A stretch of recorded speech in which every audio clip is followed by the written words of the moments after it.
Hello my dear students, नमस्कार। क्या हाल चाल है और कैसे हैं?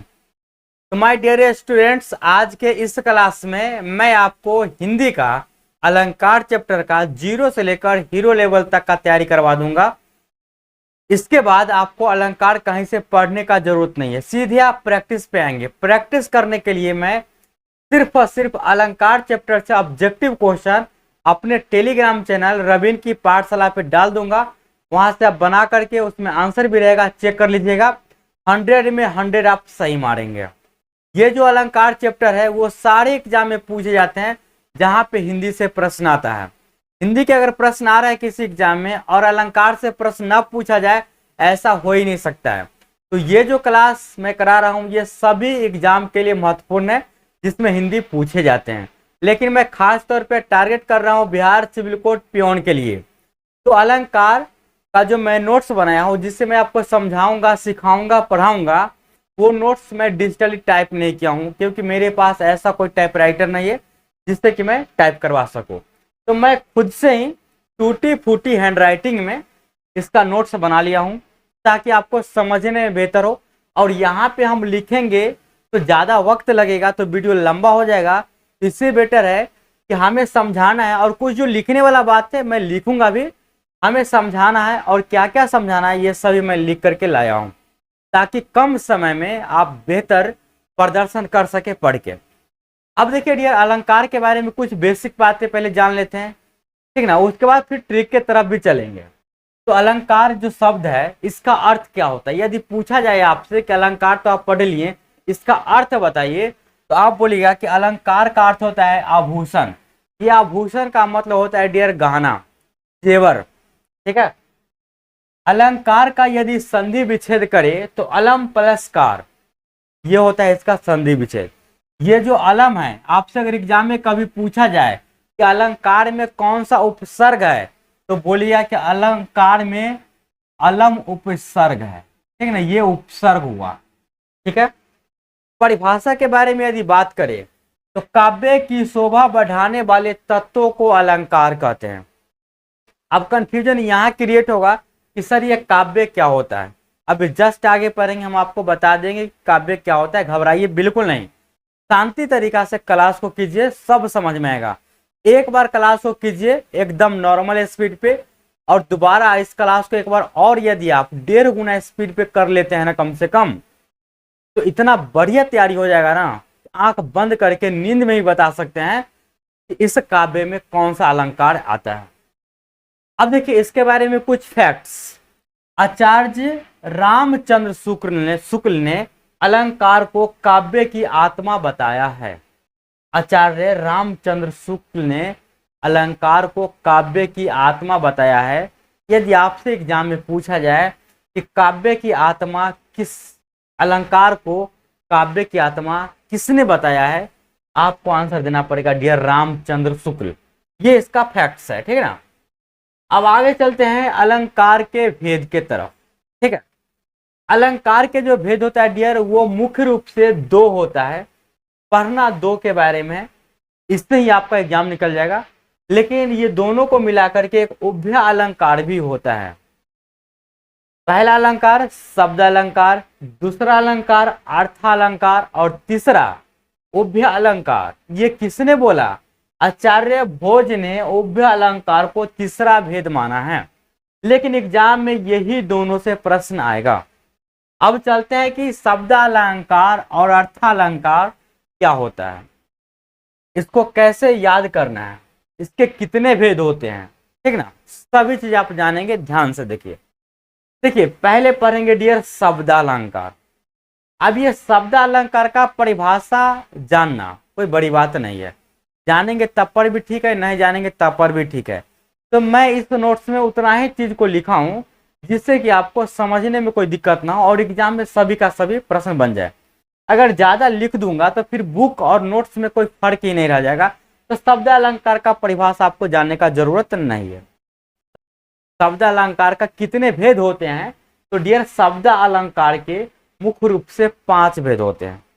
पहला भेद अनुप्रास अलंकार, दूसरा होता है डियर यमक अलंकार, तीसरा होता है श्लेष अलंकार, चौथा वक्रोक्ति अलंकार और पांचवा होता है विप्सा अलंकार। इसको हम पुनरुक्ति अलंकार भी कहते हैं। अब ये मत घबराना है देख करके कि सर इतना सारा अलंकार है, हमको याद करना पड़ेगा सबको। नहीं, मैं आपको ट्रिक बताऊंगा, लॉजिक बताऊंगा, जिससे कि आप समझ जाएंगे, आपको ऑटोमेटिक याद हो जाएगा। घबराइए बिल्कुल नहीं। अब देखिए यहाँ पे जो शब्द अलंकार के 5 भेद है ना, इस 5 भेद में से ये जो अनुप्रास अलंकार है डियर ना, इसका भी 5 भेद होता है। बाकी सब आपस में सिंगल है। शब्द अलंकार के 5 भेद, अनुप्रास, यमक, श्लेष, वक्रोक्ति और विप्सा। और इसमें से जो अनुप्रास है ना, उसका भी 5 भेद। घबराइए बिल्कुल नहीं, बाकी ये सब सिंगल है। ठीक है, सबका मैं शॉर्टकट ही बताऊंगा, बढ़िया तरीका से बताऊंगा, घबराने का जरूरत नहीं है। यह अनुप्रास अलंकार का जो भेद होता है, पहला छेकानुप्रास, वृत्यानुप्रास, लाटानुप्रास, श्रुत्यानुप्रास और अंत्यानुप्रास। ये सभी को बारी बारी से समझते हैं परिभाषा के माध्यम से और एग्जाम्पल के माध्यम से। सबसे पहले चलते हैं डियर छेका अनुप्रास के तरफ। अब बोलिएगा कि सर शब्द अलंकार के जो 5 भेद है, इसमें अनुप्रास अलंकार आया, तो अनुप्रास अलंकार का पहले परिभाषा बताइए। तो डियर इसकी परिभाषा मत जानिए, आगे आपको समझ में आएगा कि अनुप्रास अलंकार जो है, इसी में से किसी एक अलंकार के बराबर इसका परिभाषा है। तो दोबारा मैं परिभाषा क्यों लिखा हूं, नोट्स को बिना बात के भरने का कोई फायदा नहीं है। सिंपल ऐसा आपको इतना ही पढ़ना है, ऐसा पढ़ना है कि समझ में आ जाए और एग्जाम में प्रश्न बन जाए। तो अनुप्रास अलंकार का परिभाषा अभी आपको नहीं पढ़ना है, अभी आपको अनुप्रास अलंकार के भेद का परिभाषा, छेका अनुप्रास अलंकार का परिभाषा समझना है, ठीक ना, और उसका उदाहरण और ट्रिक। तो सबसे पहले डियर चलते हैं छेका अनुप्रास अलंकार की तरफ। ये देखिए छेका अनुप्रास अलंकार लिखा गया है, जहां एक या अनेक वर्णों की केवल एक बार आवृत्ति हो उसे छेका अनुप्रास कहते हैं। जहां एक या अनेक वर्णों की केवल एक बार आवृत्ति हो उसे छेकानुप्रास अलंकार कहते हैं। अब देखिए इसमें आपको लॉजिक क्या लगाना है, ट्रिक क्या लगाना है। ये जो शब्द आपको दिख रहा होगा, एक शब्द छेका, ये छेका का मतलब क्या होता है डियर, छेका रोका। गांव देहात में बिहारी लैंग्वेज में छेका रोका नाम का कोई शब्द सुने होंगे, जो शादी विवाह से पहले लड़का और लड़की को किया जाता है छेका। ये छेका का मतलब क्या होता है कि हम इसको छेक दिए, इससे अब आगे इसको कोई छेक नहीं सकता है। तो आपको छेका से याद रखना है कि एक बार ही दोहराना चाहिए, दोबारा नहीं दोहराना चाहिए। और ये जो लिखा गया है डियर, यहाँ पे एक शब्द बार बार शब्द आएगा आवृत्ति। आवृत्ति का मतलब होता है डियर दोहराना, आवृत्ति का मतलब होता है दोहराना, रिपीट करना। इंग्लिश में बोले तो रिपीट करना। जब कोई काव्य में या जहां एक या अनेक वर्णों की केवल एक बार आवृत्ति हो, जैसे यहां पे एग्जाम्पल के माध्यम से आप समझिए, ये काव्य है, कानन कठिन भयंकर भारी, घोर घाम हिमवारी बयारी। ये जो काव्य है डियर, इस काव्य में छेकानुप्रास अलंकार है। लेकिन कैसे? छेकानुप्रास अलंकार का परिभाषा यही कहता है, उसका मेन बात यही है कि इसमें जो वर्ण होगा ना, वो एक ही बार रिपीट होना चाहिए, एक से अधिक बार रिपीट नहीं होना चाहिए। क्योंकि छेका जो है, छेका रोका एक ही बार पड़ता है, जेन्युइन तरीका से देखा जाए तो। बाकी तो आपका मर्जी कि आप कितना बार छेकवाते हैं, कितना बार शादी विवाह तोड़ते हैं। लेकिन अगर जेन्युइन रीति रिवाज के अनुसार से चला जाए तो छेका एक बार ही होता है। तो इस छेका से याद रखना है कि जो वर्ण आएगा वो वर्ण एक बार ही रिपीट होना चाहिए। जैसे कानन कठिन, तो ये जो क हुआ और ये क हुआ, ये जो वर्ण है डियर एक ही बार रिपीट है। क और क 2 बार ही आया है, 2 बार आने का मतलब रिपीट हुआ तो एक ही बार हुआ। कानन कठिन भयंकर भारी, तो यहाँ पे भ और यहाँ भी भ। वर्ण देखिए रिपीट हो रहा है, अनेक वर्ण रिपीट हो रहा है, लेकिन एक से अधिक बार रिपीट नहीं होना चाहिए। उसको हम बोलेंगे डियर छेकानुप्रास। भ एक बार ही रिपीट हुआ। घोर घाम, देखिए यहाँ पे घ और यहाँ भी घ, एक ही बार रिपीट होना चाहिए। हिम बड़ी बयारी, समझे? उम्मीद है समझ में आ गया होगा। छे का मतलब एक बार, एक ही बार रिपीट होना चाहिए वर्ण, छे का अनुप्रास। इस काव्य में देखिए, रिझी रिझी रहसी रहसी, हंसी हंसी उठे सांसे, भर आंसू भरी कहत दई दई। इसमें भी देखिए आप, रिझी री री, देखिए एक ही बार रिपीट होगा। र र, एक ही बार रिपीट है। हाँ हाँ, एक ही बार रिपीट है। तो इस प्रकार से डियर आप देख सकते हैं कि रिपीटेशन ओनली वन टाइम होगा तो छे का अनुप्रास। जैसे आप एक बार ही छे का किसी को देते हैं या लेते हैं। उम्मीद है समझ में आ गया हो, कोई दिक्कत नहीं होगा। चलिए नेक्स्ट, इससे रिलेटेड हम आपको ऑब्जेक्टिव प्रश्न भी देंगे, जहां से आप प्रश्न बना करके खुद को जांच सकते हैं ना कि हम कितना सीखे। ये प्रश्न मिलेगा कहां डियर? ये प्रश्न मिलेगा टेलीग्राम रवीन की पाठशाला चैनल पे। नेक्स्ट, वृत्तानुप्रास। ये वृत्तानुप्रास कहने से आपके दिमाग में क्या चीज का फिगर बना डियर? वृत्तिया मतलब वृत्त का फिगर बना। क्या चीज का बना डियर? वृत्त का फिगर। ये जो वृत्तिया है इससे बना आपको वृत्त का फिगर। वृत्त, ये वृत्त का मतलब क्या होता है? वृत्त का मतलब डियर गोल गोल होता है कि नहीं होता है? ये गोल गोल वृत्त बनाते जा रहे हैं। तो वृत्तानुप्रास को ही हम अनुप्रास अलंकार कहते हैं। वृत्तानुप्रास बोले या अनुप्रास अलंकार बोले, एग्जाम में कभी भी आपसे नहीं पूछा जाएगा इस काव्य में अनुप्रास अलंकार है क्या, या अनुप्रास अलंकार कहाँ पे है, या इस काव्य में कौन सा अलंकार है। तो ये दोनों में से अधिकतर पूछा जाता है कि वृत्तानुप्रास के बारे में पूछा जाएगा। अब इसका परिभाषा देखिए। देखिए वृत्त का मतलब घूमना, और घूमने का मतलब अनलिमिटेड टाइम घूमना। जब एक वर्ण की आवृत्ति, आवृत्ति मतलब रिपीट, जब एक वर्ण की आवृत्ति एक से अधिक बार हो वहां वृत्तानुप्रास अलंकार होता है। और यही बात अनुप्रास अलंकार के लिए भी होगा कि जहां एक वर्ण की आवृत्ति एक से अधिक बार हो वहां अनुप्रास अलंकार होता है। समझेंगे कैसे? एग्जाम्पल की सहायता से। तरनी तनुजा तट तमाल तरुबर बहु छाए। अब यहां पे देखिए तो का रिपीटेशन हुआ है, लेकिन तो क्या एक दो बार आया है? क्या एक बार आया है? नहीं, तो जो है डियर अनलिमिटेड टाइम आया है। तो समझ जाइए कि जब अनलिमिटेड टाइम वर्ण अगर दोहरा रहा है उसको हम बोलेंगे वृत्तानुप्रास। रघुपति राघव राजा राम, ये देखिए ये भी काव्य है। र र देखिए लगातार रिपीट हो रहा है, एक से अधिक बार रिपीट, मतलब वृत्तानुप्रास। चारू चंद्र की चंचल किरणें, यहाँ पे चौ देखिए 3 बार रिपीट हो गया कि नहीं। उम्मीद है समझ में आ गया होगा, कोई दिक्कत नहीं होगा। इसीलिए मैं आपको अनुप्रास अलंकार का परिभाषा नहीं लिखाया था। अनुप्रास अलंकार और वृत्तानुप्रास दोनों एक ही है। उम्मीद है कोई दिक्कत ना होगा समझने में। नेक्स्ट, अगला है डियर लाटा अनुप्रास अलंकार। अब ये लाटा का मतलब आप क्या समझते हैं? लाठा की लाठी? लाठी जैसे लाठा लाठी होता है ना देहात में, तो आप लाठा से लाठी भी समझ सकते हैं। लेकिन पहले इसकी परिभाषा को समझिए।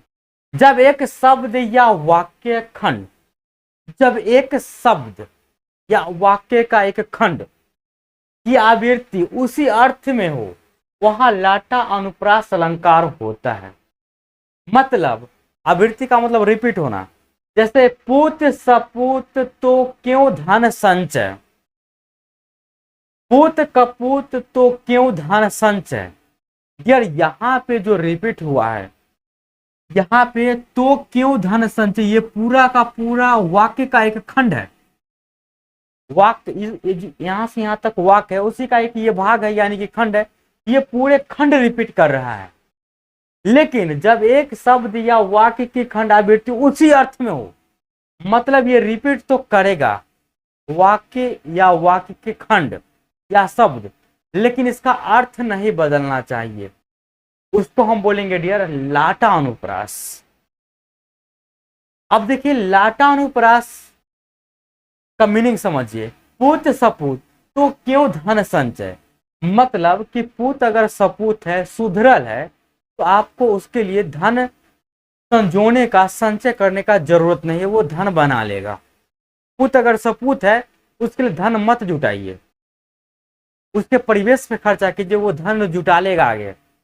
और दूसरा लाइन में बोला है कि पूत कपूत तो क्यों धन संचय, अगर पूत कपूत का मतलब लफुआ, अगर पुत्र लफुआ है तो भी आप धन को संचय मत कीजिए।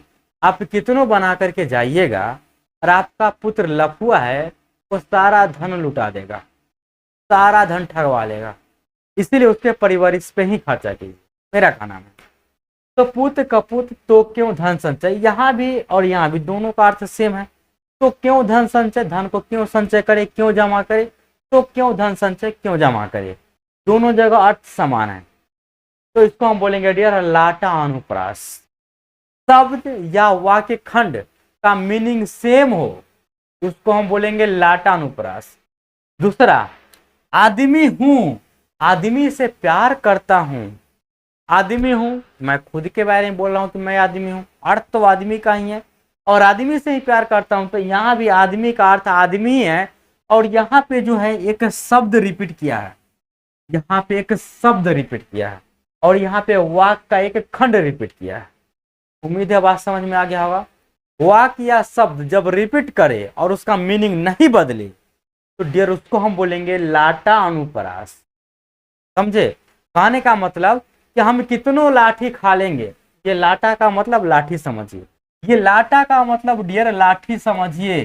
कहा जाता है कि नहीं कहा जाता है, इसको कितनों लाठी मार दीजिए लेकिन ये नहीं सुधरेगा, इसको कितनों लाठी मार दीजिए इसको नहीं सुधरेगा। ये इसका मतलब याद रखना है कि लाठी कितनों मारने से अगर वो नहीं सुधरेगा, मतलब कि वाक्य का कोई खंड हो या कोई शब्द हो उसका अर्थ नहीं बदलने वाला है, तो लाटा अनुप्रास। लाठा मतलब लाठी, कितनों मारने से सुधरने वाले नहीं है, मतलब लाटा अनुप्रास, वाक्य का खंड या शब्द का अर्थ नहीं बदले। अब बोलिएगा कि सर अगर बदल जाए तो क्या होगा, बदल जाएगा तो आगे पढ़ाना है, यमक अलंकार होता है, लेकिन आगे पढ़िएगा, ठीक है। उम्मीद है यहां तक समझने में कोई दिक्कत नहीं। नेक्स्ट अगला प्रश्न बोलते हैं, ये तो मैथ पढ़ाने का स्टाइल है। अगला, श्रुत्य अनुप्रास अलंकार, एकदम ओरिजिनल परिभाषा समझिए, एक परिभाषा है। जब एक ही उच्चारण स्थान से उच्चारित होने वाले वर्णों की आवृत्ति होती है वहां श्रुत्यानुप्रास अलंकार होता है। जैसे कोई काव्य लिखा हुआ है और उस काव्य में जो स्टार्टिंग वर्ण है वो सभी वर्ण को जब हम बोलते हैं तो एक ही उच्चारण स्थान से उच्चारित कर रहे हैं, तो उसको हम बोलेंगे डियर श्रुत्यानुप्रास। जैसे तुलसीदास सदीति निशी दिन देखत तुम्हार निठुराई, यहाँ पे जो डियर वर्ण है तो वर्ण है, यहाँ पे जो वर्ण है तो वर्ण है, सौ वर्ण है, नौ है वर्ण, दो है, तो है, नौ है, ये तो सौ नौ ये सब जो डियर वर्ण है ये सब दंत्य वर्ण है।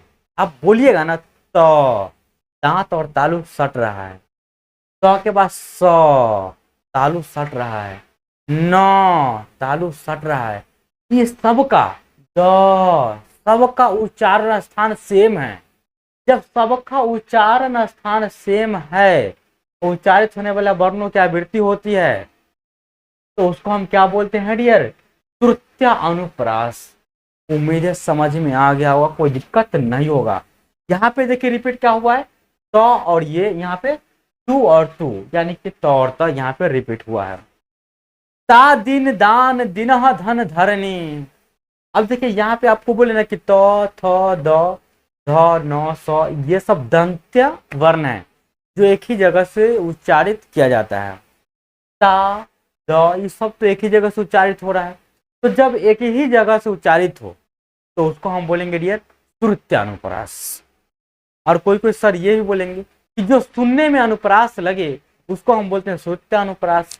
तो आपका क्वेश्चन ये होगा कि हमको कैसे पता कि ये सुनने में अनुप्रास लग रहा है, सुनने में अलंकार लग रहा है, ये आपको तो पता नहीं होगा।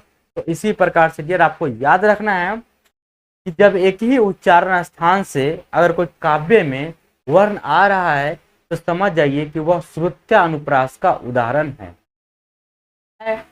अंत्यानुप्रास अलंकार। अंत्या यानी कि अंत में, जब शब्द के अंत वाले वर्ण की आवृत्ति हो तो वहां पे अंत्यानुप्रास अलंकार होता है। ये पहला परिभाषा है। या जहां अंतिम की शब्द में तुक मिलती है उसको हम बोलते हैं अंत्यानुप्रास। मतलब क्या होगा समझिए, क्या चीज से, उदाहरण से। जय हनुमान ज्ञान गुण सागर। अब यहां पे देखिए, जब शब्द के अंत वाले वर्ण की आवृत्ति हो, कोई शब्द है, कोई भी शब्द है, यहाँ पे जो शब्द है उसके अंत वाला वर्ण की आवृत्ति हो, जैसे यहाँ पे हनुमान नौ नौ नौ, देखिए यहाँ पे नौ वर्ण की आवृत्ति हो रहा है लेकिन ये शब्द के अंत में है, इसीलिए इसका नाम दिया गया डियर अंत्य अनुप्रास अलंकार। तो यहाँ पे अंत्य अनुप्रास अलंकार है। अगला देखिए, प्रभु जी तुम दीपक हम बाती, जाकी ज्योति बड़े दिन राती। दूसरा परिभाषा क्या कहता है, दूसरा परिभाषा कहता है डियर, जहां अंतिम के शब्द में तुक मिलती हो। अब अंतिम के शब्द में तुक, यहाँ पे बाती का तुक राती, जैसे हम बोलते हैं रात, अब बोलिए बात ना, कोई बोलेगा सात, कोई बोलेगा पात, कोई बोलेगा चात। तो जब आप तुक मिलाते किसी शब्द को उसको हम बोलते हैं डियर इस प्रकार के शब्द। तो पता चल गया होगा, जहां अंतिम के शब्द में तुक मिलता हो, बाती से राती हो गया, जाति भी हो जाता तो भी तुक मिलता, ठीक ना। तो प्रभु जी तुम दीपक हम बाती, जाकी ज्योति बड़े दिन राते, यहाँ पे अंतिम शब्द में तुक मिल रहा है, बोलने में एकदम सेम टू सेम लय लग रहा है, तो समझ जाइए कि ये अंत्यानुप्रास अलंकार है। अगला एग्जाम्पल, ऐसी वाणी बोलिए मन का आपा खोए, औरन को शीतल करे आपहु शीतल होए। यहाँ पे देखिए खोए और होए, लास्ट में तुक मिल रहा है कि नहीं मिल रहा है, तो लास्ट में तुक मिल रहा है तो समझ जाइए कि ये अंत्यानुप्रास है। जैसे हम बोलेंगे राज, तो आप तुक मिला के बोलेगा प्याज, कोई तुक मिला के बोलेगा काज, या कोई तुक मिला के बोलेगा समाज, ये तुक मिलता है। लेकिन ये तुक अंतिम में मिलेगा तो हम बोलेंगे डियर अंत्यानुप्रास अलंकार। उम्मीद है समझ में आ गया होगा, कोई दिक्कत नहीं होगा। चलिए, तो ये डियर अनुप्रास अलंकार के जितने भेद हो रहे हैं, छेकानुप्रास, श्रुत्यानुप्रास, अंत्यानुप्रास, लाटानुप्रास, ये सब पढ़ लिए आप, ठीक ना। अब चलते हैं डियर किसके तरफ, तो डियर अब चलते हैं इसका जो भेद था, ये जो भेद आप पढ़े थे, यमक अलंकार, श्लेष अलंकार, वक्रोक्ति अलंकार और विप्सा अलंकार, इस पे अब चलते हैं। तो अब चलते हैं डियर यमक अलंकार की तरफ। तो यमक अलंकार का क्या मतलब बनता है जरा समझिए। यमक अलंकार, जब काव्य में एक शब्द का प्रयोग एक से अधिक बार हो या अनेक बार हो, हर बार उनका अर्थ अलग निकले, उसको हम बोलते हैं यमक अलंकार। पीछे पढ़े थे ना कि अगर शब्द अलग अलग हो या शब्द सेम हो,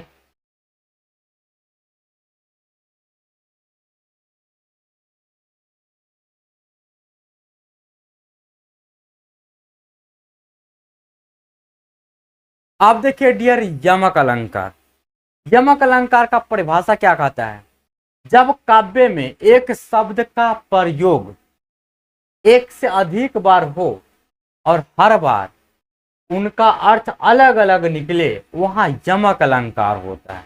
अभी जो आप लाटा अलंकार पढ़े थे, लाटा मतलब लाठी, मतलब वाक्य का खंड रिपीट हो, कोई शब्द रिपीट हो लेकिन उसका अर्थ नहीं बदलना चाहिए, और इसका जस्ट उल्टा रिपीट होगा और अर्थ भी बदलेगा, तो हम उसको बोलेंगे डियर यमक अलंकार। कैसे पता कि अर्थ बदलेगा, तो थोड़ा सा हिंदी पढ़िएगा, सुनिएगा तो समझ में आ जाएगा। पहला एग्जाम्पल है, काली घटा का घमंड घटा। अब यहाँ पे घाटा का यूज 2 बार किया गया है, तो आप सोचिए ये घाटा का यूज 2 बार किया गया है, क्या ये दोनों का अर्थ सेम होगा? काली घाटा, ये घाटा का मतलब होता है डियर बादल, काली बादल। तो यहाँ पे ये घाटा का मतलब हो गया बादल। का घमंड घाटा, घमंड घाटा मतलब घमंड नीचे गया, मतलब कम हुआ। तो ये घाटा का मतलब होता है डियर कम होना। तो एक ही शब्द रिपीट हो और उसका अर्थ अलग अलग निकले तो हम बोलेंगे डियर यमक अलंकार उसको, और ये काफी इंपॉर्टेंट है, ठीक ना। दूसरा एग्जाम्पल, रति रति शोभा सब रति के शरीर की। अब यहाँ पे जो रति रति है, शोभा, रति रति, जिसे आप गांव घर में सुनते होंगे ना कि अगर किसी को आप कुछ लाने के लिए भेजे और वो वहां से टोटल सामान उठा लाया, बोले कि जाओ थोड़ा बचा हुआ मिठाई ले लेना। अब वहां से गया एकदम रत्ती रत्ती मिठाई और रस सब उठा लिया, तो बोलते ना कि साला रत्ती रत्ती मिठाई ले लिया। जिलेबी लाने के लिए बोले तो रत्ती रत्ती जिलेबी खा गया। रत्ती रत्ती का मतलब एकदम, मतलब जीरो से, मतलब जरा सा भी नहीं, मतलब टोटल। तो रत्ती रत्ती का मतलब जरा सी, एक रत्ती जमीन दे दीजिए, एक रत्ती प्याज दीजिए, मतलब जरा सा, मतलब जरा सा भी नहीं छोड़ा, जरा सा भी खा गया, ये समझिए। इससे आप बोलिएगा कि एक रत्ती नमक दे दीजिए, मतलब जरा सा नमक दे। और आपको हम बोलेंगे कि जाइए नमक वहां पे रखा हुआ है ले लीजिएगा, आप सारा नमक लाएं, तो हम क्या बोलेंगे? रत्ती रत्ती नमक ले गया, रत्ती भर भी नहीं छोड़ा। रत्ती भर मतलब जरा सा भी नहीं छोड़ा वहां पे। तो यहाँ पे रति का मतलब जरा सा, थोड़ा सा। और ये जो रति के शरीर की, ये डियर रति का मतलब होता है कामदेव की पत्नी। और ये कामदेव क्या होता है डियर? कामदेव होता है प्रेम का देवता, उसको हम बोलते हैं कामदेव। और कामदेव की जो पत्नी होती है उनको हम बोलते हैं रति। तो रति रति शोभा सब रति के शरीर की, यहाँ पे रति का अर्थ बदल गया ना, तो यहाँ पे यमक अलंकार होगा। उम्मीद है यहां तक समझने में कोई दिक्कत नहीं। नेक्स्ट, यमक अलंकार के बाद डियर पढ़ेंगे श्लेष अलंकार। अब ये जो श्लेष अलंकार है, ये श्लेष का जो डियर मतलब होता है, ये श्लेष का मतलब होता है चिपकना। ये श्लेष का मतलब होता है चिपकना, इसका अर्थ होता है चिपकना। ये चिपकना से क्या मतलब है? चिपकना का मतलब है कि एक ही चीज में ज्यादा बात छुपा हुआ रहे, उसमें चिपका हुआ रहे, एक शब्द में अनेक अर्थ निकले, उसको हम बोलते हैं चिपका या चिपकना। श्लेष, श्लेष अलंकार, जब काव्य में एक ही शब्द के एक से अधिक अर्थ निकले तो वहां श्लेष अलंकार होता है। जैसे ये काव्य है, रहीमन पानी रखिए बिन पानी सब सून, पानी गए न उबरे मोती मानुष चून। अब देखिए ये जो पानी का यूज किया गया है, किसके लिए किया गया है? पानी का यूज मोती के लिए भी किया गया है, यह पानी का यूज मानुष यानी कि मनुष्य के लिए भी किया गया है, और ये पानी का यूज चून यानी कि चूना के लिए भी किया गया है। लेकिन मोती के लिए जो ये पानी होगा, ये किस अर्थ में होगा? मोती पर पानी नहीं है, इसका मतलब क्या होता है कि मोती चमकता नहीं है। पता है इसके मुंह पर पानी नहीं है, पानी मतलब चमकना। तो मोती के लिए जो यहाँ यूज किया गया है पानी का, ये चमक के लिए यूज किया गया है। मानुष के लिए पानी, मानुष के लिए जो पानी का अर्थ होता है डियर सम्मान। जैसे इसको तो पानी पानी कर दिया आज, मतलब इसको तो सम्मान ले लिया, ठीक है। तो मानुष के लिए, मनुष्य के लिए जो पानी का अर्थ होता है डियर, ये सम्मान होता है। और चूना, चूना में यदि पानी नहीं रखेगा तो वो चूना कोई काम के नहीं होगा। तो चूना के लिए जो पानी होता है उसका अर्थ होता है जल, या चूना का अर्थ पानी का पानी ही रहेगा, यानी जल के लिए। तो यहाँ पे तीनों के लिए ये पानी का अर्थ बदल गया। जब एक ही शब्द का अर्थ अलग अलग निकले तो समझ जाइए वहां पे लगेगा श्लेष अलंकार, क्योंकि ये श्लेष इसमें चिपका हुआ है, इसी पानी में 3 अर्थ चिपका हुआ है। उम्मीद है समझ में आ गया होगा, कोई दिक्कत नहीं होगा। नेक्स्ट, अब देखिए डियर वक्रोक्ति अलंकार। अब देखिए वक्रोक्ति अलंकार, सबसे पहले इसका मतलब समझिए। आप सबको पता है वक्र मतलब टेढ़ा मेढ़ा होता है, और इसका संधि विच्छेद करेंगे तो वक्र प्लस उक्ति। वक्र का मतलब टेढ़ा, उक्ति का मतलब कथन। परिभाषा क्या कहता है? जहां पर वक्ता के द्वारा बोले गए शब्दों का श्रोता अलग अर्थ निकाले उससे वक्रोक्ति अलंकार कहते हैं। ये जो एग्जाम्पल लिखा हुआ ये तो है ही, लेकिन रियल लाइफ में भी बहुत ऐसा बात है जो कहने से आप कुछ कहते हैं लेकिन अगला कुछ और समझ जाता है। जैसे मान लेते हैं कि हम यहाँ पढ़ा रहे हैं और मुझे प्यास लगेगा, तो मैं जानता हूँ कि मुझे प्यास लगा है। हम बोलेंगे my dear students please 1 minute का मुझे टाइम दीजिए, मैं पी कर आता हूँ। और जैसे मैं बोलूँगा कि पी कर आता हूँ तो आप क्या समझिएगा? बोले कि सर दारू पीने जा रहे हैं। तो यहाँ पे पीना का अर्थ आप उल्टा दूसरा समझ लिए, दारू पीना, और मैं तो सोच रहा हूँ कि हम पानी पी रहा हूँ, पानी पीने जा रहा हूँ। तो आप उल्टा सोचे कि नहीं सोचे? तो जब वक्ता बोले कुछ और श्रोता कुछ और समझ ले उसको हम बोलते हैं डियर वक्रोक्ति अलंकार, ठीक ना। जैसे जब कृष्ण जी राधा जी से मिलने गए थे बहुत दिन बाद, तो जब दरवाजा को खटखटाए थे तो राधा जी उधर से आवाज दिए कौन तुम? तो कृष्ण जी बोले मैं हरि राधे। मतलब ये हरि का मतलब है भगवान, मैं भगवान हूं या मैं कृष्ण हूं। हरि कृष्ण का ही पर्यायवाची है। तो अंठिया करके राधा जी बोले तो समझ ही गए होंगे कि ये कृष्ण ही है। ये फिर भी अंठिया करके राधा जी बोले क्योंकि राधा जी श्रोता है। क्या काम यहां, जाओ वन में। मतलब राधा जी अंठिया दिए। मतलब ये जो हरि का मतलब है, राधा जी कह रहे हैं कि हम हरि का मतलब हम वानर समझ रहे हैं। क्या समझ रहे हैं? वानर। कौन तुम? तो मैं हरि राधे। तो राधा जी बोले कि अगर तुम हरि हो यानी बानर हो तो क्या काम यहाँ, जाओ वन में घूमो।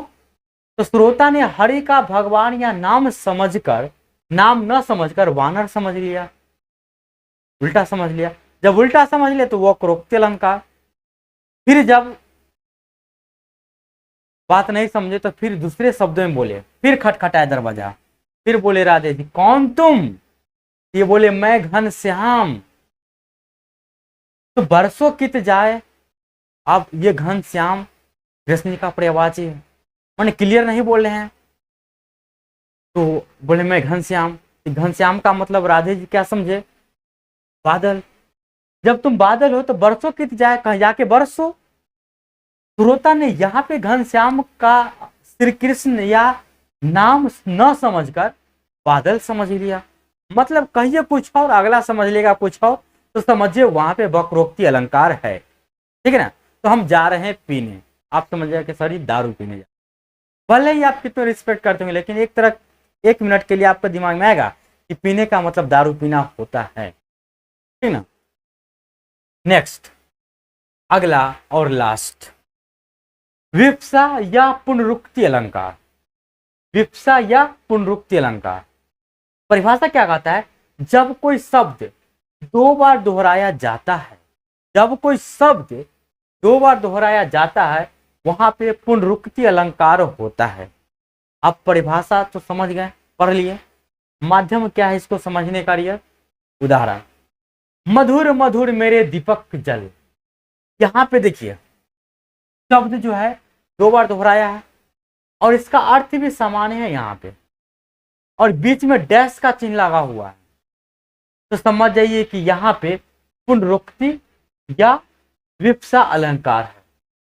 राम राम कितना गंदा है, कोई भाव प्रकट करेगा ना, शब्द दोहराएगा और वो शब्द दोहराने का मतलब कोई भाव प्रकट कर रहा है, राम राम कितना गंदा है, छी छी। तो वहां पे 2 बार जब यूज होगा भाव को प्रकट करने के लिए तो उसको हम बोलेंगे डियर विप्सा या पुनरुक्ति अलंकार। देखो देखो वह कहाँ जा रहा है, भाव प्रकट कर रहे हैं, देखो देखो वह कहाँ जा रहा है। तो 2 बार लगातार बोलेगा ना तो समझ जाइएगा वो विप्सा या पुनरुक्ति अलंकार है। तो डियर यहां से शब्द अलंकार के सभी भेद समाप्त होते हैं। अब शब्द अलंकार को समाप्त करने के बाद डियर चलते हैं अब आगे अर्थालंकार की तरफ। अर्थालंकार जब खत्म कर लेंगे ना और उसको एक बार जब रिवीजन कर लेंगे ना शॉर्ट तरीका से, तो उम्मीद है कि कहीं से भी आपको दिक्कत नहीं होगा याद करने में, समझने में या प्रश्न को बनाने में। तो यहां तक आप समझ गए, कोई दिक्कत नहीं। अब अर्थालंकार की तरफ चलते हैं। चलिए डियर, आप देखते हैं अर्थालंकार। अर्थालंकार में अर्थालंकार का यदि संधि विच्छेद करते हैं तो अर्थ प्लस अलंकार होता है, जिसका मतलब परिभाषा के रूप में अगर कहा जाए, अर्थात जब काव्य में अर्थ की दृष्टि से सौंदर्य उत्पन्न हो तो वहां पे अर्थालंकार होता है। अब देखिए अर्थालंकार के भेद, अर्थालंकार के जो भेद है डियर, यहाँ पे 12 भेद लिखा गया है, लेकिन ये 12 भेद इंपॉर्टेंट नहीं है। इसमें से 5 ऐसा भेद है यहाँ तक जो 99% एग्जाम में यही से पूछा जाएगा, अर्थालंकार से पूछा जाता है तो। और बाकी जो ये 7 भेद है 1% में गिनती आता है। तो ये भेद आप सिर्फ जानिए, इसको पढ़ने की कोई जरूरत नहीं है, सिर्फ आप अर्थालंकार में इतना पे कमांड रखिए। और ये सभी का मैं शॉर्टकट ट्रिक एक नजर में बता दूंगा, 1 मिनट के अंदर याद कर लेंगे अर्थालंकार प्लस शब्दालंकार। उसके बाद मैं क्वेश्चन का प्रैक्टिस भी इसी वीडियो में कराऊंगा, 10 क्वेश्चन का प्रैक्टिस, जिससे कि आपको पता चल जाए कि इसको हम यूज कैसे करते हैं इस ट्रिक को, और हम अर्थालंकार और शब्दालंकार से प्रश्न को बना पाते हैं कि नहीं बना पाते। इसके लिए आपको नहीं घबराना है। तो यहाँ पे जो मैं आपको बताऊंगा, उपमा अलंकार, रूपक अलंकार, उत्प्रेक्षालंकार, अतिशयोक्ति अलंकार और विरोधाभास अलंकार। उससे पहले कुछ ऐसा वर्ड है जिसके बारे में आपको जानना जरूरी है।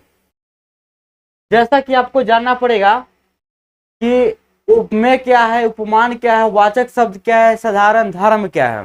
ये इंपॉर्टेंट शब्द है, जिसको जान लीजिएगा तो ये चैप्टर पढ़ने में आपको दिक्कत ना होगा। और नहीं तो बार बार उपमेय और उपमान का जब जिक्र किया जाएगा तो आप घबरा जाएंगे कि उपमेय और उपमान होता क्या है। तो चलिए एक एग्जाम्पल के माध्यम से मैं बताता हूँ कि शब्द का मतलब क्या होता है। पहले यहाँ पे एग्जाम्पल लिखा गया है, लेकिन अभी एग्जाम्पल पढ़िए मत।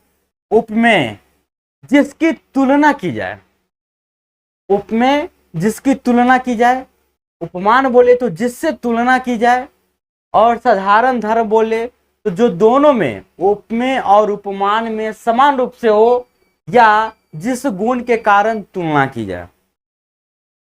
वाचक शब्द के बारे में बोले तो जिस शब्द से तुलना की जाए। अब ये जो उदाहरण दिया गया है, इसमें कौन उपमान है, कौन उपमेय है, कौन वाचक शब्द है, कौन साधारण धर्म है, सब बताएंगे आपको। मुख चंद्रमा के समान है, मुख जो है चंद्रमा के समान है, तो जिसकी तुलना की जाए, तो यहाँ पे तुलना किसका किया जा रहा है डियर? मुख का। मुख का तुलना किया जा रहा है किससे? चंद्रमा से। तो जिसकी तुलना की जाए उसको हम बोलेंगे उपमेय। यानी कि यहाँ पे अगर उपमेय की हम बात करें तो यहाँ पे उपमेय क्या हो जाएगा डियर? मुख। क्योंकि हम मुख की तुलना कर रहे हैं, और मुख की तुलना किससे कर रहे हैं? तो चंद्रमा से कर रहे हैं। उपमान जिससे तुलना की जाए, तो मुख की तुलना किससे कर रहे हैं डियर? चंद्रमा से। तो उपमान हो जाएगा यहाँ पे चंद्रमा। उपमान हो जाएगा क्या डियर? चंद्रमा। उसके बाद आता है साधारण धर्म, जो दोनों में उपमेय और उपमान समान रूप से हो या जिस गुण के कारण तुलना की जाए। तो किस गुण के कारण तुलना किया जा रहा है? मुख का तुलना चंद्रमा से किया जा रहा है। किस गुण के कारण? सुंदर गुण के कारण। सुंदर है इसीलिए तो तुलना किया जा रहा है। तो यहाँ पे जो सुंदर है वो साधारण धर्म है, तो ये यहाँ पे साधारण धर्म क्या हो जाएगा डियर? सुंदर। उसके बाद वाचक शब्द, जिस शब्द से तुलना की जाए, किस शब्द से तुलना किया जा रहा है? उसके समान है, उसके जैसे है, उसके लायक है। जिस शब्द से तुलना किया जाए उसको हम बोलेंगे डियर वाचक शब्द। यानी कि यहाँ पे समान क्या है डियर? वाचक शब्द। कंपेयर करने वाले वर्ड को हम बोलते हैं वाचक शब्द, ठीक है। और जिस गुण के कारण कंपेयर किया जा रहा है उसको हम बोलेंगे साधारण धर्म। और जिसकी तुलना की जाए उपमेय, और जिसकी तुलना की जाए उपमान। एक यहाँ पे है उदाहरण, राम का मुख कमल के समान सुंदर है। तो बताइए यहाँ पे उपमेय क्या होगा? जिसकी तुलना की जाए। तो राम की मुख राम के मुख कमल के समान सुंदर है।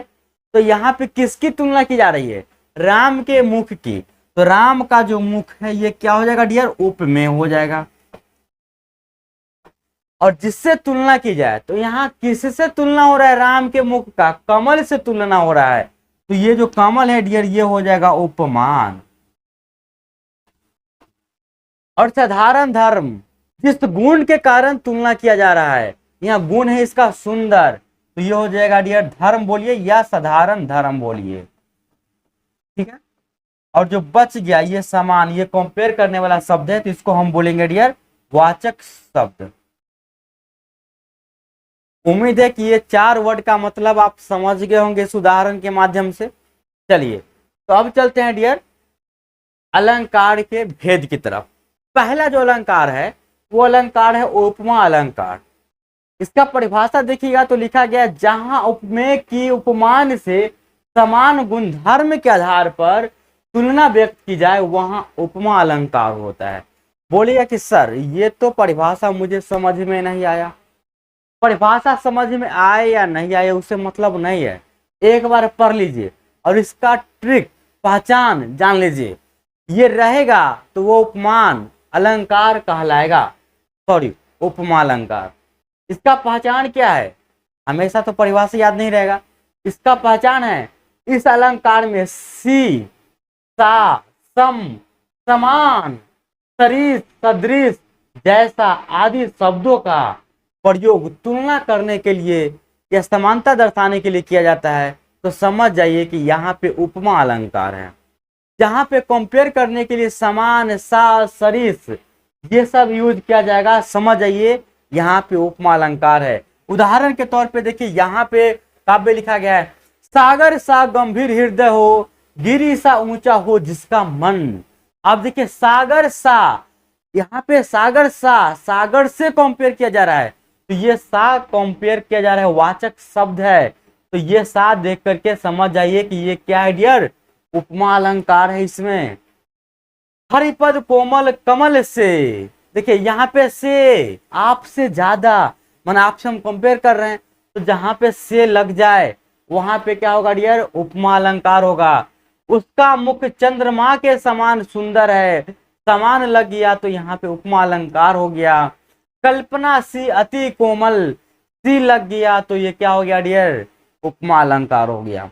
उम्मीद है कि ट्रिक आपको समझ में आ गया होगा। इस अलंकार में शीशा, सम, समान, सरिस, सदृश, जैसा आदि शब्द लगा हो कंपेयर करने वाला, तो समझ जाइए कि यहाँ पे उपमा अलंकार है। नेक्स्ट, अब अगला देखिए डियर रूपक अलंकार। जहां रूप, रंग, दशा, गुण, दोष, स्वभाव आदि की अत्यधिक समानता के कारण उपमेय तथा उपमान को एक ही रूप कह दिया जाता है, वहां रूपक अलंकार होता है। ये रहा इसका परिभाषा, मतलब यहाँ के उपमेय और को एक ही जगह पे रखा जाएगा, इसमें समानता दिखाई नहीं देगा, तो समझ जाइए वहां पे रूपक अलंकार है। समानता दिखाई कब देता है, जब उसको हम कंपेयर करते हैं। लेकिन यहाँ पे पहचानने का क्या ट्रिक रहेगा, पहला ट्रिक कि जो काव्य लिखा जाएगा उस काव्य में योजक चिन्ह का प्रयोग होगा, तो समझ जाइए कि वहां पे रूपक अलंकार है। अगर योजक चिन्ह नहीं है तो वाचक शब्द का लोप हो जाएगा। वाचक शब्द मतलब कंपेयर करने वाला जो शब्द होता है, समान, जैसा, सरिस, सा, ये सब खत्म हो जाएगा। तो समझिए वहां पे जब लोप हो गया वाचक शब्द, तो ये हो गया रूपक अलंकार। जैसे देखिए, बीती विभावरी जागरी, अंबर पनघट में डूबो रही तार घट उषा नगरी। यहाँ पे देखिए हाइफन का यूज किया गया है योजक चिन्ह का, तो ये रूपक अलंकार हो गया, ये रूपक अलंकार है। समय सिंधु चंचल है भारी, रूपक अलंकार। मन सागर मन सा लहरी, बूढ़े बहे अनेक, ये देखिए डैश का चिन्ह आ गया। तो जहां जहां डैश का चिन्ह आ जाएगा वहां समझ जाइए डियर कि ये रूपक अलंकार का यूज किया गया है यहाँ पे। नेक्स्ट, उसके बाद है डियर उत्प्रेक्षा अलंकार। जहां समानता के कारण उपमेय में उपमान की संभावना प्रकट की जाए वहां उत्प्रेक्षा अलंकार होता है। ये तो परिभाषा रहा, लेकिन इसका ट्रिक क्या कहता है, इस अलंकार में मानो मनो, मनु, मनहु, जनो, जानो, जनू, जनो, ज्यों शब्दों का प्रयोग होता है। जब काव्य में ये सब का यूज किया जाएगा, ये सब वर्ड का, मानो, मनो, मनु, तो समझ जाइए कि यहाँ पे उत्प्रेक्षा अलंकार है। जैसे उसका मुख मानो चंद्रमा है, मानो संभावना व्यक्त किया जा रहा है कि नहीं, संभावना प्रकट किया जा रहा है कि नहीं, तो यहाँ पे लग जाएगा डियर उत्प्रेक्षा अलंकार। सोहत ओढ़े पीत पट श्याम सलोने गात, मनहु नीलमणि शैल पर आत्म प्रयोग प्रभात। यहाँ पे देखिए मनहु लग गया, उत्प्रेक्षा अलंकार। उस काल मारे क्रोध के तन कांपने उसका लगा, मानो हवा के जोर से सोता हुआ सागर जागा। मानो, तो ये उत्प्रेक्षा अलंकार। कहती हुई यो उत्तरा के नेत्र जल से भर गए, हिम कणों से पूर्ण मानो हो गए पंकज नए। देखिए यहाँ पे फिर मानो आ गया। यहाँ पे आपको लिखा हुआ नजर आता होगा माना, लेकिन यहाँ पे ओ कर दिया गया है जो कि आपको नहीं दिख रहा है, ये ब्लैक से लिखा गया, तो मानो का यूज आ गया, तो यहाँ पे उत्प्रेक्षा अलंकार हो जाएगा। उम्मीद है कोई दिक्कत ना होगा इस ट्रिक को समझने में। मानो, मनहु, जानो, ज्यों, ये समझ गए तो ये उत्प्रेक्षा अलंकार हो गया, याद हो गया तो। नेक्स्ट, अब देखिए, जहां किसी व्यक्ति या वस्तु का वर्णन अत्यधिक बढ़ा चढ़ाकर किया जाता है, वहां होता है अतिशयोक्ति अलंकार। जैसे ये काव्य को पढ़िए, हनुमान की पूछ में लग न पाई आग, लंका सारी जल गई गए निशाचर भाग। अब हनुमान जी के पूछ में आग लगा ही नहीं है और सारी का सारी लंका भी जल गया और निशाचर यानी कि राक्षस ही भाग गया। ये बात को कितना बढ़ा चढ़ाकर कहा गया है, पूछ में आग नहीं लगा और पूरे लंके में आग लग गया, तो वहां पे हो जाएगा डियर अतिशयोक्ति अलंकार। बालों को खोलकर मत चला करो, दिन में रास्ता भूल जाएगा सूरज। मतलब बाल को अगर दिन खोल के चलेगा तो दिन में रास्ता भूल जाइएगा। कितना बढ़ा चढ़ा कर कहा गया बात है ये, अतिशयोक्ति अलंकार। चांदी जैसा रंग है तेरा, सोने जैसा बाल, एक तू ही धनवान है गोरी, बाकी सब कंगाल। अब देखिए यहाँ पे कितना बढ़ा चढ़ा कर कहा गया है, चांदी जैसा रंग है तेरा। अब किसी का रंग चांदी के जैसा हो सकता है क्या? सोने जैसा बाल, ये बाल सोने जैसा है। कितना बढ़ा चढ़ा कर कहा जा रहा है, एक तुम ही धनवान है गोरी, सिर्फ तुम ही धनवान हो इस दुनिया में, बाकी सब कंगाल है। कितना बढ़ा चढ़ा के कहा गया है, तो यहाँ पे अतिशयोक्ति अलंकार लग जाएगा। देख लो साकेत नगरी है यही, स्वर्ग से मिलने गगन जा रही है। अब देखिए स्वर्ग से मिलने गगन जा रही है, आकाश जा रही है स्वर्ग से मिलने, कितना बढ़ा चढ़ाकर कहा गया है, अतिशयोक्ति अलंकार। अब देखिए डियर विरोधाभास अलंकार, इसका संधि विच्छेद कीजिएगा, विरोध प्लस आभास। मतलब इसी से परिभाषा निकलेगा, अर्थात काव्य में जब वास्तविक विरोध न होने पर विरोध का केवल आभास हो, वहां विरोधाभास अलंकार होता है। प्रेम एक मीठा जहर है, यहां प्रेम का विरोध नहीं हो रहा है लेकिन विरोध होने का आभास है। प्रेम एक मीठा जहर है, आभास हो रहा है कि नहीं? जहां प्रेम की हम बात कर रहे हैं वहां पे जहर की अगर हम बात करें तो ये आपको आभास हो रहा है ना कि इसका विरोध हो रहा है, तो ये करेक्ट। इसका क्या जवाब हो जाएगा, कौन सा अलंकार? विरोधाभास अलंकार। अगला है डियर, जब से आंख लगी है तब से ना आंख लगी है। देखिए यहाँ पे न लगी, अब विरोध होने का आभास हो रहा है, तो विरोधाभास अलंकार। ज्यों ज्यों वृद्ध होत त्यों त्यों स्वस्थ होत। आप सोचिए, आदमी जैसे जैसे वृद्ध होगा वैसे वैसे स्वस्थ होगा, ये तो वृद्ध होने का एक विरोधाभास हो गया ना। विरोध हो रहा है, वृद्धा होने का ये विरोध यहाँ पे हो रहा है। वृद्धा होने के बाद आदमी अस्वस्थ होता है, यहाँ पे बोलता है ज्यों ज्यों वृद्ध हो त्यों त्यों स्वस्थ हो, विरोध होने का यहाँ पे आभास हो रहा है, ये विरोधाभास अलंकार। मैं शीतल बानी में आग लिए फिरता हूँ, मैं बहुत अच्छा बोलता हूँ, बहुत प्यार से बोलता हूँ, लेकिन आग लिए फिरता हूँ, मतलब हम ऐसा बोलेंगे कि आग लगा देंगे। आप सोचिए ये विरोध हो रहा है कि नहीं शीतल वाणी का, तो देखिए यहाँ पे विरोधाभास अलंकार हो जाएगा। सरस्वती के भंडार की बड़ी अपूर्व बात, ज्यों खर्चे त्यों त्यों बढ़े, बिन खर्चे घटी जात। सरस्वती के भंडार की, सरस्वती मतलब ज्ञान, ज्ञान के भंडार बड़ी अपूर्व बात, बहुत बड़ी बात है, लेकिन ज्यों खर्च त्यों त्यों बढ़े, जैसे जैसे आप ज्ञान को खर्च कीजिएगा वैसे वैसे बढ़ेगा। और यहाँ पे आगे बिन खर्चे घटी जात, यदि आप खर्च नहीं कीजिएगा तो घटते जाएगा। थोड़ा सा विरोध हो रहा है कि नहीं ज्ञान का, कि खर्चा नहीं कीजिएगा तो घट जाएगा, तो यहाँ पे विरोधाभास अलंकार होगा। ये चारों को आपको ध्यान रखना है, पहचानने का ट्रिक, ठीक है।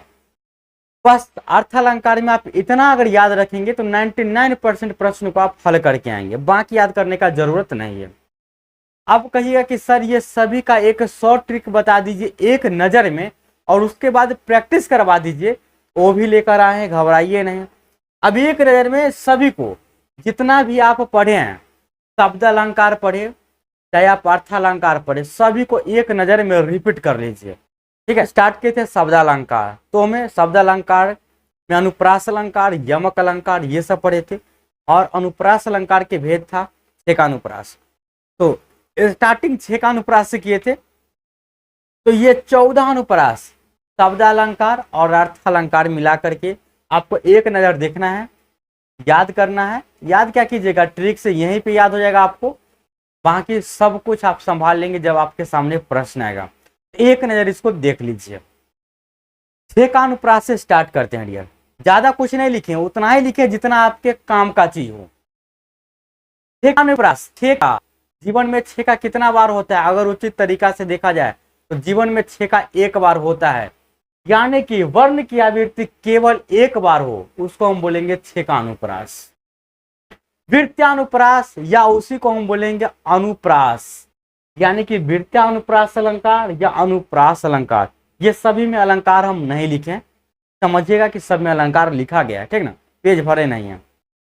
तो वृत्यानुप्रास अलंकार या अनुप्रास अलंकार किसको कहेंगे? वृत्या मतलब वृत्त, मतलब बार बार गोल गोल गोल गोल, मतलब वर्ण की आवृत्ति एक से अधिक बार होगा, वर्ण की आवृत्ति एक से अधिक बार, तो वहां पे वृत्यानुप्रास लगेगा या अनुप्रास अलंकार लगेगा। लाटा अनुप्रास क्या बताए थे? लाटा मतलब लाठी, कितनों मार दो इसको लाठी, लेकिन ये सुधरने वाला नहीं है, चेंज होने वाला नहीं है, मतलब repeat but not change meaning. Word जो है यहाँ पे रिपीट करेगा, शब्द रिपीट करेगा, वाक्य का खंड रिपीट करेगा, लेकिन इसका अर्थ चेंज नहीं होगा, उसको हम बोलेंगे लाटा अनुप्रास। आप बोलिएगा कि सर अगर रिपीट करे और अर्थ भी चेंज हो जाए तो क्या होगा? तो उसको हम बोलते हैं डियर यमक अलंकार, इसका जस्ट उल्टा यमक अलंकार। Repeat word but meaning change, word repeat करेगा मीनिंग चेंज हो जाएगा, जैसे कनक कनक, तो वो काव्य पे निर्भर करेगा। श्रुत्यानुप्रास, उच्चारण स्थान समान हो प्रथम वर्ण का, जब कोई काव्य पढ़ेंगे उसका जो प्रथम वर्ण है उसका उच्चारण स्थान समान रहेगा, तो वहां पे लगेगा श्रुत्यानुप्रास। अनुप्रास, अंत्या मतलब अंतिम, अंतिम वर्ण समान या अंतिम शब्द में तुकबंदी हो, उसको हम बोलेंगे अंत्यानुप्रास। श्लेष, श्लेष मतलब चिपका हुआ, एक ही शब्द में अनेक अर्थ निकले, वहां पे लगेगा डियर श्लेष अलंकार। वक्रोक्ति अलंकार, वक्र जोड़ उक्ति, टेढ़ा मेढ़ा कथन, मतलब कहे कुछ और समझे कुछ और, वहां पे लगेगा वक्रोक्ति अलंकार। पुनरुक्ति या विवक्षा अलंकार, आवृत्ति के बीच संयोजक चिन्ह, जैसे बार बार देखो देखो देखो यह कहां जा रहा है, राम राम कितना गंदा है, तो राम राम बोले देखो देखो बोले, उसके बीच संयोजक चिन्ह लगाना, और ये भावना प्रकट करने के लिए किया जा रहा है, तो वहां पे हो जाएगा पुनरुक्ति अलंकार। उपमा, उपमा अलंकार का ट्रिक, जब तुलना की जाए और तुलना करने वाला शब्द समान जैसे सरिस सा सम लगा हो तो समझ जाइए वहां पे उपमा अलंकार है। रूपक अलंकार, जहां पे संयोजक चिन्ह लगा हो काव्य में, या वहां से वाचक शब्द यानी कि तुलनात्मक शब्द गायब हो, तो उसको हम बोलेंगे रूपक अलंकार। उत्प्रेक्षा अलंकार, मनो मानो मनु मन हो जानो जनो, ये सब रहेगा अगर शब्द का यूज किया गया, वहां पे लग जाएगा डियर उत्प्रेक्षा अलंकार। अतिशयोक्ति, किसी भी बात को बढ़ा चढ़ा करके कहना, वहां पे लग जाएगा अतिशयोक्ति अलंकार। और अंतिम में विरोधाभास अलंकार, जहां पे विरोध होने का आभास हो, डायरेक्ट विरोध ना किया जाए लेकिन विरोध होने का आभास हो, वहां पे लग जाएगा डियर विरोधाभास अलंकार। उम्मीद है एक नजर आप देखे होंगे तो रिपीट हो गया होगा, अब माइंड में आ गया होगा। तो आप बोलिएगा कि सर इसके बाद अब आप क्या कीजिए कि एक बार मुझे प्रैक्टिस करवा दीजिए, ताकि हम जीवन में कभी भूलेंगे नहीं। तो 10 प्रश्न हम आपके लिए लेकर आए हैं, उसका प्रैक्टिस कीजिए, उसके बाद आप जीवन में कभी भी अलंकार भूलिएगा नहीं। तो चलिए स्टार्ट करते हैं अब प्रैक्टिस। पहला प्रश्न लिखा गया है रिपीट के लिए, जहां एक ही वर्ण की आवृत्ति बार, पहला प्रश्न क्या लिखा गया है, जहां एक ही वर्ण की आवृत्ति बार बार होती है वहां कौन सा अलंकार होता है, बताइए। एक ही वर्ण की आवृत्ति बार बार, यमक अलंकार होगा। यमक के बारे में आपको हम बता चुके हैं, यमक मतलब शब्द रिपीट होगा और उसका मीनिंग भी अलग अलग निकलेगा। लेकिन यहाँ पे शब्द क्या, यहाँ पे तो वर्ण रिपीट हो रहा है और बार बार हो रहा है। तो जहां पे वर्ण रिपीट हो और बार बार हो, वहां पे अनुप्रास अलंकार, या इसको हम दूसरे शब्दों में वृत्त्यानुप्रास अलंकार कह सकते हैं। उम्मीद है कोई दिक्कत ना होगा समझने में। चलिए अब बढ़ते हैं डियर अगले सवाल की तरफ, और अगला सवाल ये रहा आपके सामने, प्रश्न संख्या 2। प्रश्न संख्या 2 में लिखा गया है, काव्य कै वह टूटी सी छानी हती कहे कंचन अवधान, अलंकार बताओ। रूपक अलंकार, देखिए आपको डायरेक्ट तो याद आएगा नहीं कि कौन सा अलंकार है, तो आपको चूज कैसे करना है। आपके सामने ये 4 ऑप्शन रखा गया है। अब इस 4 ऑप्शन में डियर, इस 4 ऑप्शन में रूपक अलंकार है। तो रूपक के बारे में शॉर्टकट हम आपको क्या बताए थे कि बीच में संयोजक का चिन्ह होना चाहिए। यहाँ पे कई संयोजक का चिन्ह है, बोले कि हाँ सर संयोजक का चिन्ह है, लेकिन संयोजक चिन्ह के साथ साथ यहाँ पे वह टूटी सी छानी आती, टूटी सी कंपेयर यहाँ पे हो रहा है। बताए थे रूपक अलंकार में संयोजक चिन्ह होना चाहिए, साथ में वहां पे कोई कंपेयर करने वाला वाचक शब्द नहीं होना चाहिए। और सी जो है डियर वो वाचक शब्द है। वाचक शब्द सी कब आता है, जब वहां पे उपमा अलंकार होता है। तो ये रूपक अलंकार गलत हो जाएगा, उपमा सही हो जाएगा। श्लेष कब होता है, जब एक ही वर्ड, एक ही शब्द का अर्थ अलग अलग निकले, तो श्लेष। यमक होता है कब, जब शब्द रिपीट हो और अलग अलग उसका अर्थ भी निकले। समझ गए। तो कंफ्यूज नहीं करना है कि यहाँ पे अगर संयोजक चिन्ह आ गया तो रूपक मार देंगे, नहीं नहीं। संयोजक चिन्ह के साथ साथ यह भी देखिए कि यहाँ पे कोई वाचक शब्द है क्या। अगर वाचक शब्द नहीं रहेगा ना, तब जाके हम मारेंगे रूपक अलंकार। यहाँ पे वाचक शब्द है, और ये जो वाचक शब्द सी सा समान जो होता है वो उपमा अलंकार के लिए होता है। तो यहाँ पे सही हो जाएगा डियर उपमा अलंकार। उम्मीद है समझ में आ गया होगा कि प्रश्न को किस प्रकार से पकड़ना है। चलिए अब बढ़ते हैं डियर अगले प्रश्न की तरफ, और अगला प्रश्न ये रहा आपके सामने। क्या लिखा गया है डियर, दिन में रास्ता भूल जाएगा सूरज में अलंकार बताओ। दिन में कोई रास्ता भूलेगा, ये बात बढ़ा चढ़ाकर कहा गया है कि नहीं कहा गया है। तो जब बात बढ़ा चढ़ाकर कहा जाए तो वहां पे कौन सा अलंकार होता है, बताइए खुद। बोलेगा कि सर अतिशयोक्ति अलंकार। तो करेक्ट आंसर हो गया डियर ऑप्शन बी। क्या उपमा होगा, सा से सी समान है, इसमें रूपक होगा, ये लगा हुआ है संयोजक चिन्ह, क्लेश होगा, एक शब्द का अनेक अर्थ निकल रहा है, नहीं ना। तो यहाँ पे अतिशयोक्ति अलंकार होगा। इस प्रकार से आपका रिवीजन हो रहा है। नेक्स्ट अगला प्रश्न ये आपके सामने, प्रश्न संख्या 4। तरनी तनुजा तत् तमाल तरुवर बहुछाय में अलंकार है। अब यहाँ पे देखिए तो जो है वर्ण है, और ये वर्ण लगातार रिपीट हो रहा है, लगातार रिपीट। तो जब एक वर्ण लगातार रिपीट करे, कई बार रिपीट हो जाए, उसमें कौन सा अलंकार होता है डियर, अनुप्रास अलंकार, या इसी को हम बोल सकते हैं वृत्त्यानुप्रास अलंकार। कोई दिक्कत नहीं। नेक्स्ट अगला प्रश्न ये रहा आपके सामने। सावन के आंधी ज्यों सुहावत रंग हरो सावन की आंधी ज्यों सुहावत, सॉरी ज्यों सुझत रंग हरो। यहाँ पे देखिए ज्यों का यूज किया गया, ज्यों। और ज्यों का यूज कब किया जाता है डियर बताइए? ज्यों का यूज कब किया जाता है? उपमा में किया जाता है? नहीं, उपमा में सा से सी सम समान होता है। रूपक में संयोजक चिन्ह और वाचक शब्द नहीं होता है। श्लेष में एक शब्द अनेक अर्थ ना। उत्प्रेक्षा में ज्यों मनु मानो ये सब रहता है, मनु, तो वहां पे लगता है उत्प्रेक्षा अलंकार। इस प्रकार से रिपीटेशन हो रहा है एक नजर में कि नहीं हो रहा है? चलिए नेक्स्ट, अगला सवाल ये रहा आपके सामने। मात्र 10 सवाल पे चर्चा करेंगे, बाकी तो आप गर्दा उड़ा देंगे। और जो भी सवाल आपको गर्दा उड़ाना है वो सारे सवाल टेलीग्राम पे मिल जाएगा, वहां पे हम पीडीएफ दे देंगे, वहां सब गर्दा उड़ा करके आंसर मिला लीजिएगा। देख लो साकेत नगरी है यही, स्वर्ग से मिलने गगन जा रही है। अब देखिए स्वर्ग से मिलने कहीं गगन जाएगा? ये बढ़ा चढ़ाकर कहा गया बात है कि नहीं है? जब बात बढ़ा चढ़ाकर कहा जाए तो वहां पे अतिशयोक्ति अलंकार होता है। हो गया। नेक्स्ट, खिली हुई हवा फिरकी सी आई में अलंकार बताओ। खिली हुई हवा फिरकी सी आई, यहाँ देखिए फिरकी सी, फिरकी से कंपेयर किया जा रहा है ना, सा सी से समान लगा हुआ रहे, वहां पे कौन सा अलंकार होता है डियर? उपमा अलंकार। सब पता है आपको। नेक्स्ट, कनक कनक ते 100 गुणी में कनक शब्द के अर्थ बताइए।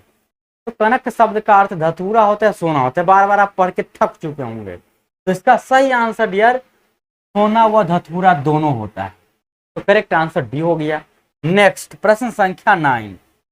प्रश्न संख्या 9 में, और सॉरी माय डियर स्टूडेंट्स, प्रश्न संख्या 8 और 9 सेम हो गया, इसके लिए माफी चाहेंगे।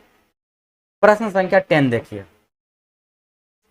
क्या लिखा गया है। पापी मनुज भी आज मुख से राम नाम निकाले। मतलब यहाँ पे आप मनुष्य का जो पापी है उसका विरोध कर रहे हैं कि वो राम नाम नहीं निकाले मुख से। डायरेक्ट विरोध नहीं कर रहे हैं, लेकिन विरोध होने का यहाँ पे आभास हो रहा है कि पापी मनुष्य अपने मुंह से राम नाम नहीं निकाले। तो यहाँ पे डियर कौन सा अलंकार होगा? यहाँ पे होगा विरोधाभास अलंकार। उम्मीद है डियर समझ में आ गया होगा। तो आज के लिए डियर इस क्लास में इतना ही। बाकी जो भी प्रश्न आपको हम प्रैक्टिस के लिए देंगे वो सारे टेलीग्राम चैनल पे मिलेगा। टेलीग्राम चैनल रवीन की पाठशाला, डिस्क्रिप्शन में लिंक है, वहां से आकर जुड़ जाइएगा या आप सर्च करके जुड़ जाइएगा। A to Z प्रश्नों को आप गर्दा गर्दा उड़ा देंगे, लेकिन उससे पहले आप एक काम कर लेंगे, जो आपको हम शॉर्टकट लिखाए हैं 14 अलंकार का एक नजर में, उसको अपने कॉपी पे नोट डाउन कर लीजिएगा, या टेलीग्राम से उसका PDF डाउनलोड करके उसको नोट डाउन कर लीजिएगा। अगर वीडियो से नहीं दिखेगा तो उसको सामने साट लीजिएगा, फिर प्रैक्टिस कीजिएगा। 100% आप गर्दा गर्दा अलंकार को उड़ा देंगे। तो आज के लिए डियर इस क्लास में इतना है, फिर मिलते हैं आपसे हम नेक्स्ट क्लास में, तब तक के लिए धन्यवाद।